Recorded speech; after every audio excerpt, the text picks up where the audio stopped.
My husband, Eli, and I were having dinner when his mother, Helen, suddenly burst into the restaurant and yelled, "Why didn't you invite me?" Eli quickly apologized and pulled out a chair for her. I was furious, but I managed to stay calm. I stood up and said, "You two enjoy, because I'm done with this marriage." The whole restaurant went quiet. I'm 34, married to Eli, who is 38.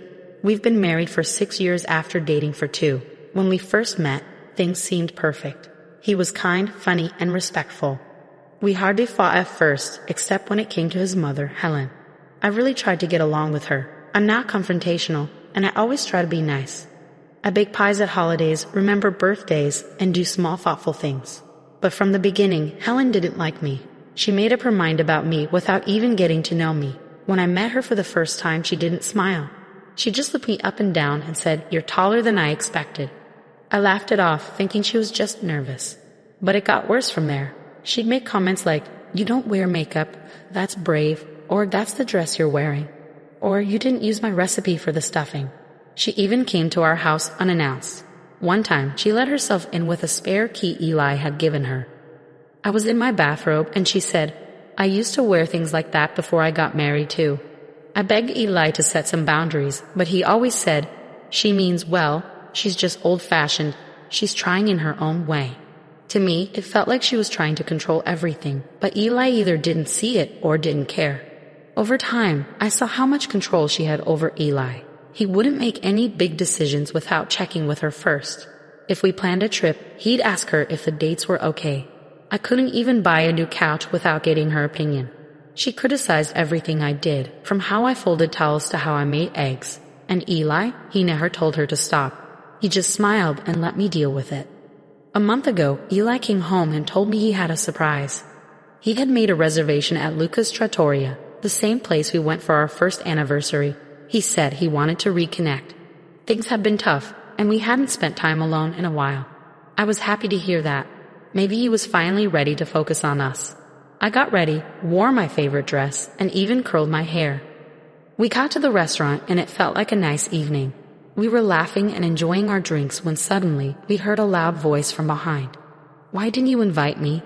Everyone turned to look. There she was, Helen, standing in the middle of the restaurant, glaring at us. Eli froze. She walked up to our table and said, "You told me you were staying in tonight. You didn't say you were coming here." I couldn't say anything. My heart was pounding, and I was furious. She turned to me and said, "You didn't think I'd want to be included? That's selfish." Then Eli did it. He looked at her, then at me, and pulled out an empty chair. "Just sit, Mom." "It's fine," he said. I couldn't believe it. I stood up and in a voice I didn't even recognize said, "You two enjoy, because I'm done with this marriage." And I walked out.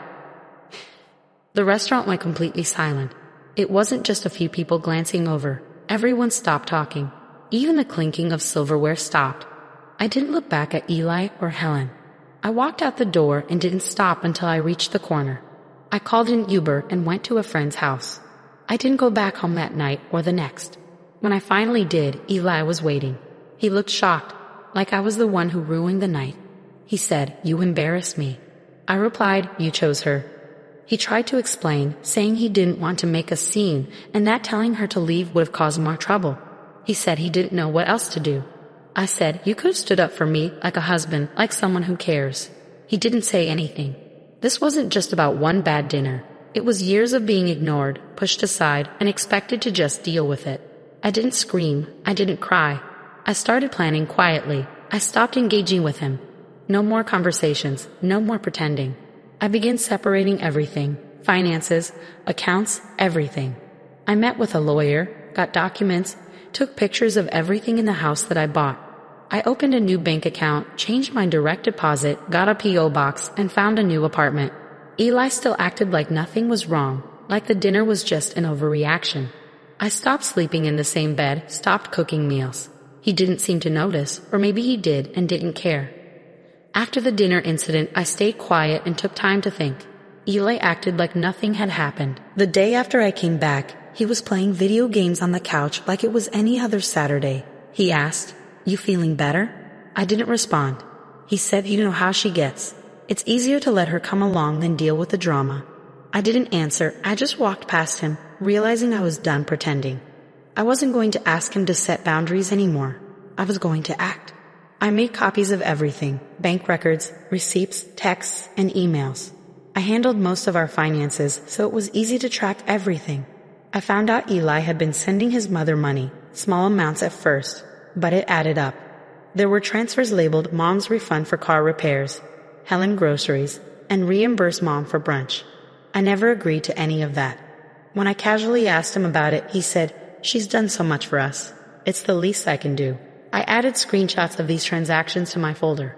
Things took a bigger turn one morning. While Eli was in the shower, I saw a message from Helen on his phone.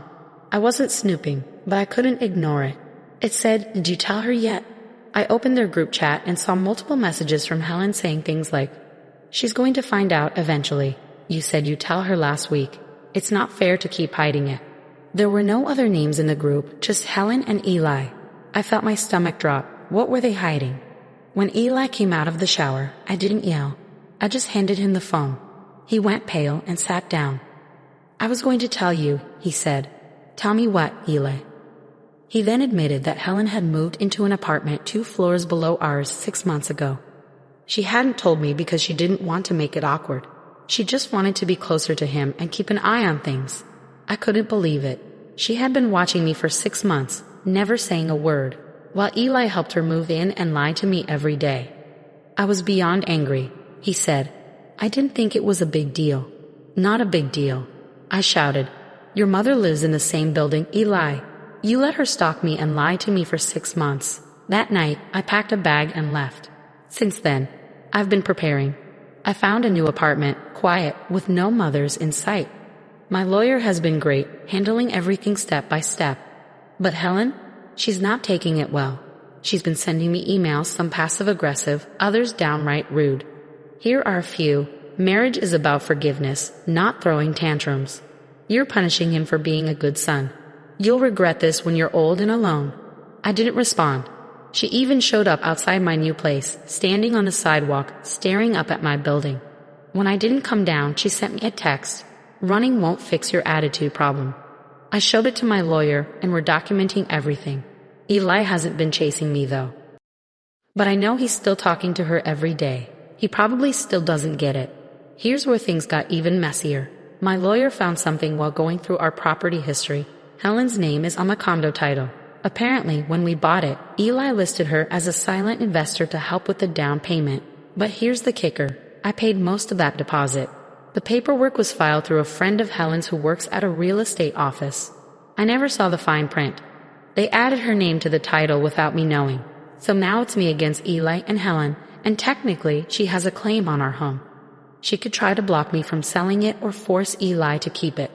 My lawyer says we can fight it, but the fact that Eli signed that without telling me, it feels like he was planning this long before that restaurant scene, maybe from the start.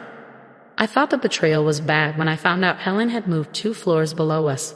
But I was wrong. I didn't realize how deep the situation went until this week. I thought I was just dealing with a controlling mother-in-law and a husband who couldn't stand up to her. Turns out, I was in the middle of something much more calculated. 2 days ago, Eli texted me asking to meet. He said he wanted to talk about ending things peacefully.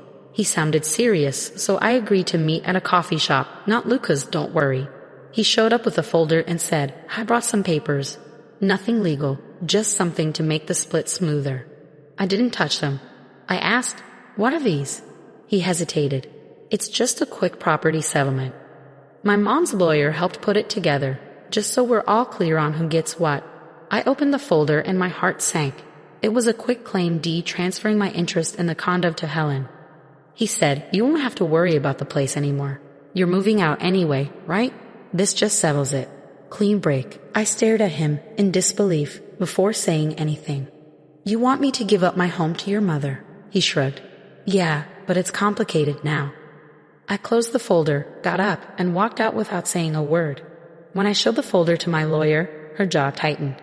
Where did he even get this? I told her Helen's lawyer had drafted it. She flipped through the pages and said, "This isn't just a quick settlement. It's a trap. If you had signed this, you'd be giving up any right to the property with no compensation." She sat back and said, "You're not divorcing just a man. You're divorcing a mother-son business operation." I started connecting the dots. I went through old emails, receipts, and forgotten conversations, and everything started clicking. When we bought the condo, Helen insisted we use her friend's real estate office. She said, "They'll give you a better rate." At the time, I trusted Eli to handle it. Now I know that office is no longer licensed, shut down for shady dealings and forged documents. Guess who signed the closing papers? Eli and Helen. They left me off whole sections of the contract, telling me it was just standard stuff and didn't need my signature. It's not legal, but it's shady. My lawyer's working on having a property fraud investigator look into it. If we can prove intent, we might have a case for fraud. Here's the latest twist, and it actually made me laugh. Apparently, Helen tried to list the condo for sale last week without me knowing. A neighbor texted me, confused, saying, "I saw a for sale sign outside your unit. Are you moving?" I checked online, and sure enough, my address was listed with an open house scheduled. The contact number was Helen's. I called the agent listed, and he seemed confused, saying he was hired by the co-owner and financial contributor. He said she told him the other party, me, was already bought out. I immediately forwarded that to my lawyer. Now Helen's being investigated for fraudulent listing activity. After the quick claim attempt, Eli started bombarding me with texts. First, long messages about how hurt he was. Then guilt trips. "You're throwing away everything we built." And finally, anger. "You're ruining my life because you're mad at my mom." I didn't respond. He called 11 times in one night, leaving a voicemail crying, saying, "You don't understand. She was the only one there for me when I had nothing. She gave me everything, and now you're taking it all away from her." That told me everything I needed to know. I wasn't just married to Ella. I was married to Eli and Helen, and I was the third wheel all along. The condo is now on hold due to the investigation. Nobody can sell it until ownership is clarified. My lawyer is preparing for a full divorce filing and property dispute. I've started therapy weekly because I didn't realize how broken I felt until I left that house. Helen is under watch. If she tries another stunt like the fake sale, we'll file criminal charges. There's more I haven't shared yet. Things I've uncovered about Eli's bank accounts, things I'm sure Helen doesn't even know I know. That's coming soon. This isn't over, not even close. At this point, the legal battle had started. The divorce was happening and the property dispute was a nightmare. Helen had even tried to sell my condo behind my back, but it still wasn't over. Some people don't give up easily. It was a Thursday night and I was at my new apartment, eating takeout when I got a text from Eli. "Can you come to dinner at Mom's one time to talk?" I didn't answer right away. Something about his tone felt wrong, too calm, too fake, but I agreed. Why? Because I wanted them to say it all out loud. No more hiding behind texts or lies. I wanted to see them squirm face to face. I needed it for closure. I got there early at 7 p.m. sharp. Helen opened the door with a smile like everything was normal. Her house smelled like meatloaf and entitlement. She said, "Glad you came. We can be adults about this." I didn't smile. Eli was already sitting at the table, looking tired and worn out. Good. We sat down. Dinner was quiet at first, then Helen cleared her throat. We wanted to talk about the condo, about what's fair. Fair? I almost laughed. She kept talking. "You were never financially ready to buy something like that. Eli and I made it happen. It only makes sense that we protect our investment." Eli nodded a little. "It was never meant to go this way." I put my fork down. "You mean the way you lied about her living in the building, forged my signature, and tried to trick me into signing my property over with a fake document?" Helen frowned. "Don't be dramatic." That's when something snapped in me. I stood up. "You think this is about property? This is about how you both disrespected me for 6 years. You never saw me as family. You never even saw me as real." Eli said, "I tried." "No, you hid behind her your whole life. You never really left her house. You just brought it into mine." Helen stood up now too. "You don't understand how hard he's had it. I gave him everything." I looked at her, then at him, "And he gave it all to you, even when he promised it to me." Then I pulled out a folder from my lawyer, bank statements, payment records, proof that I paid for 87% of the condo directly. I dropped it on the table. "That's the truth. You can tell your stories, but numbers don't lie." Silence. Eli's face dropped. He didn't even open the folder. He just stared at it, like it might bite him. Helen said, "This is unnecessary. You're being vindictive." Just then, a voice spoke behind me. She's not being vindictive. She's telling the truth. It was Helen's sister, Aunt Marie. I hadn't noticed her come in. Apparently, she was involved because my lawyer had subpoenaed Helen's financials, some of which were tied to Marie through a family trust. Marie walked in with her arms crossed. Do you want to tell her, Helen? Or should I? Helen froze. I asked, tell me what? Marie looked at me. The money Helen used for the down payment, it wasn't hers. It was from a trust fund left by her late husband, meant for younger family members. She wasn't supposed to touch it. She forged documents to get it released. I found out because your lawyer asked me to verify the funds. My stomach dropped. Eli whispered, is that true? Helen stayed quiet. Marie dropped the bomb. If this gets reported, and it will, she could be facing fraud charges. Helen screamed, you're destroying this family. You brought an outsider into our home, and now look what's happened. Eli stood up and yelled back, you did this, Mom. You lied. You made me lie. You ruined everything. She slapped him right there, in front of me and Marie. He didn't react. He just stood there, shaking, red-faced. I picked up my folder and calmly walked out. Before I left, I said, you can keep your lies, but you're not keeping my life, my name, or my future. And I walked out. The next day, my lawyer froze the condo's title completely. Helen's accounts were flagged for investigation. Marie agreed to testify if needed. Eli emailed me to apologize, saying he didn't know about the trust fund and was sorry for everything. I didn't reply. Instead, I signed the final divorce papers, had them delivered to his new P.O. box, and changed my last name back the next day. It's been 3 months since that night. I live in a smaller apartment now, no fancy countertops, no shared mortgage, but it's mine.